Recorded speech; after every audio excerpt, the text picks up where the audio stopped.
Good evening all of you. बड़ी खुशी की बात है कि आप लोगों की सपोर्ट और सहयोग की वजह से आज मेरे सब्सक्राइबर 1000 प्लस हो गए और मैं आप लोगों को इसके लिए दिल से धन्यवाद देता हूं। दोस्तों, आप लोगों का सपोर्ट और मेरी मेहनत रंग लाई। और मेरे प्यारे बच्चों, आने वाले समय में मैंने डिसाइड किया है कि जब आप लोगों ने इतना सपोर्ट कर ही दिया है तो मैं आप लोगों को डेली वोकैब एक वोकैब डेली स्टार्टिंग में सिखा दूंगा। तो चलिए बिना लेट किए शुरू करते हैं कि पेरिस का मतलब क्या होता है। दोस्तों, आज एक वोकैब पढ़ाएंगे, फिर प्रोनाउन का दूसरा टाइप पढ़ाएंगे। पहला टॉपिक हमने पढ़ा दिया है, पहला पार्ट। तो पेरिस का मतलब होता है भ्रष्ट, समाज से बहिष्कृत किया जाना। तो कैसे याद रखेंगे दोस्तों? पैरागॉन इसका सिनोनिम्स होता है। पूछेगा कोई कि बताइए पैरागॉन इसका क्या होता है सिनोनिम्स। ये एसएससी 10+2 में भी पूछा गया था, सीजीएल में भी और यूपी टेट में पूछा गया था। 3 एग्जाम्स पूछा गया था और एक पेपर होता है एयरफोर्स का वाई ग्रुप, उसमें पूछा गया।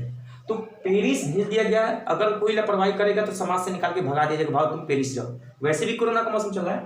पैरागॉन चप्पल है बच्चों, और चप्पल कहाँ रखा जाता है? हमेशा बाहर रखा जाता है, घर के बाहर, समाज के बाहर। ऐसे आपको याद रखना है, ठीक है। चलिए सीधे पॉइंट पे आते हैं दोस्तों कि रेसिप्रोकल होता क्या है। मेरे प्यारे बच्चों, रेसिप्रोकल का मतलब होता है रिलेशनशिप बताना। Whenever we are talking about relationship, it is called reciprocal pronoun। और रिलेशन आप लोग बताओ बेटा, क्या एक लोगों में कभी रिलेशन बन सकता है क्या सर? नहीं ना। रिलेशन या तो 2 लोगों में बनेगा या तो 2 से ज्यादा लोगों में। 2 लोगों में बनेगा तो ठीक है, तीसरे में होता है तो बवाल होता है। तो 2 लोगों के लिए लगाते हैं हम लोग। देखना दोस्तों, 2 पर्सन के लिए लगाते हैं ईच अदर, बात समझिएगा। जबकि 2 से ज्यादा लोग हों यानी +2p का मतलब होता है मोर देन 2 पर्सन, तो वहां पे 1 एंड लगाना है। 4 प्रश्न प्रीवियस ईयर के दिए हुए हैं आपके सामने। एसएससी टेट 2017 में ये प्रश्न पूछे गए थे दोस्तों। एसएससी टेट 2016 में ये क्रम से मैंने लिखा भी है डेट वाइज। तो चलिए दोस्तों, आप लोग खुद बताइए, 4 प्रश्न आपके सामने है, कौन सा सही आंसर होगा। दोस्तों, पहला क्वेश्चन दिया है all students hate with each other, और दिया है नो एरर।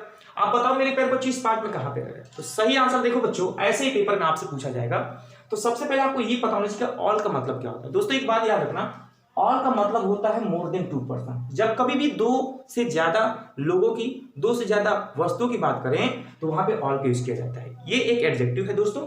यहां देखिए ईच अदर लगा, तो ईच अदर हमारा क्या हो जाएगा? गलत हो जाएगा। क्यों गलत होगा दोस्तों? क्योंकि यहाँ पे कितने स्टूडेंट्स हैं? ऑल स्टूडेंट्स हैं। इसका मतलब ईच अदर की जगह पर क्या लगा देंगे? 1 अनदर। क्यों? क्योंकि इसका यूज होता है 2 से ज्यादा लोगों के लिए। तो सही आंसर हो जाएगा मेरे प्यारे बच्चों 1 अनदर। Getting my point? तो आंसर कौन सा हो जाएगा? सी।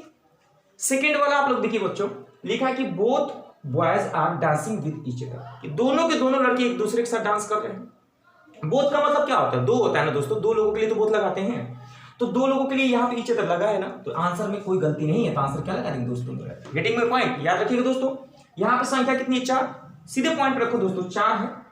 4 लड़कियां हैं, एक दूसरे को पसंद करती हैं। तो यहाँ देखो दोस्तों 1 अंदर दिया है, मतलब कोई गलती नहीं है। आंसर क्या हो जाएगा दोस्तों? No error. Getting my point? याद रखिएगा, आप लोग कहीं ना कहीं गलती निकाल ही लेते हो, ध्यान दीजिएगा दोस्तों। कोई जरूरी नहीं कि हमेशा एरर। चौथा प्रश्न दिया है मेरे प्यारे बच्चों, बहुत इंपॉर्टेंट है। प्रीवियस ईयर सर 2016 में आया था, 10+2 में आया था। मैं चाहता हूं कि इसका आंसर आप लोग सही से दें, बिल्कुल शांत दिमाग। लिखा है कि व्हेन राहुल वॉक्स, जब राहुल चलता है, टहलता है, हिज नी, उसकी जो घुटने हैं एक दूसरे से टकराती है। अब बताओ मेरे प्यारे बच्चों, किसी व्यक्ति की घुटने कितनी हो सकती है? 2 की 4? खुद बताओ यार, इंसान है ना मेरे प्यारे बच्चों, तो घुटनों की संख्या 2 ही होगी ना। तो 2 लोगों के लिए क्या लगाते बच्चों? देखो ईच अदर दिया, तो आंसर क्या हो जाएगा मेरे प्यारे बच्चों? No error. कमेंट करके बताइएगा कैसा लगा मेरा ये क्लास। जो बच्चे बिगिनर हैं इस क्लास को देख रहे हैं, इसके पहले वाले क्लास को जरूर देखिएगा, क्योंकि प्रोनाउन के 11 टाइप को हम एक टॉपिक वाइज पार्ट 1 पार्ट 2 करके पढ़ा रहे हैं। ये पार्ट 2 है, फिर कल पार्ट 3 मिलेगा दोस्तों। अगर वीडियो अच्छा लगेगा लाइक सब्सक्राइब जरूर करिएगा, क्योंकि उसका कोई चार्ज नहीं लगता है, और बेल आइकन जरूर दबा दीजिएगा। आज के लिए इतना ही, दिल से धन्यवाद। Thank you so much.